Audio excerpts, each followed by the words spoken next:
This content is AI generated for informational purposes only and should not be directly used for clinical decision-making.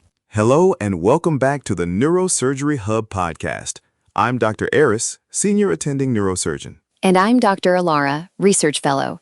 Today we're looking at a fascinating new study from the 2026 edition of Neurologia medico-chirurgica.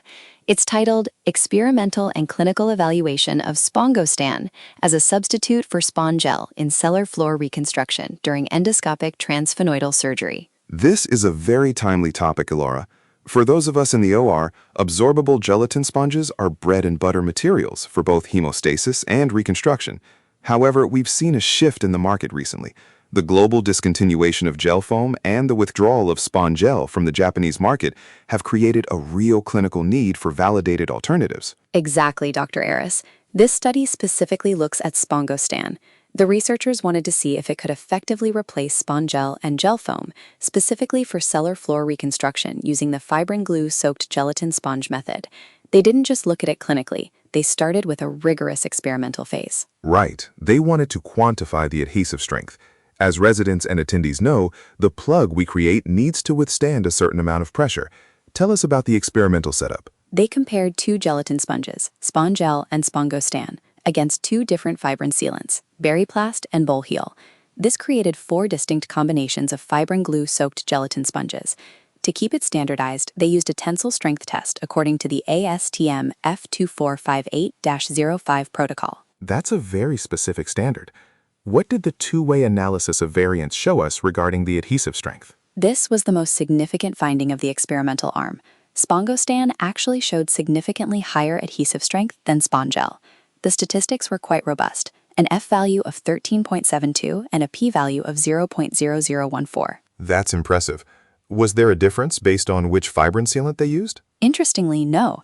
Neither the type of fibrin sealant, Berryplast versus Bolheal, nor the interaction between the sponge and the sealant was significant. Both of those p-values were 0.73. So the takeaway is that the mechanical advantage came specifically from the Spongostan itself. That's a crucial point for the residents listening. The sponge choice might matter more for the structural integrity of the seal than the brand of fibrin glue you're drawing up. But as we always say, benchtop data is one thing, the human body is another. How did this translate into the clinical setting? The team conducted a retrospective review of patients who underwent endoscopic transsphenoidal surgery for pituitary adenoma between May 2024 and October 2025. They used the Spongostan-based reconstruction in 11 cases.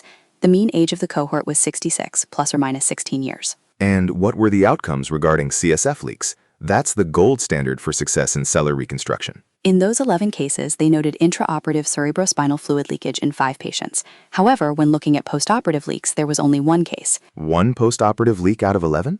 Did the paper mention any specific factors for that patient? Yes, they noted that the patient who experienced the postoperative leak had undergone prior radiotherapy, which we know can significantly complicate tissue healing and reconstruction success. That's a known high-risk variable. What about safety and complications?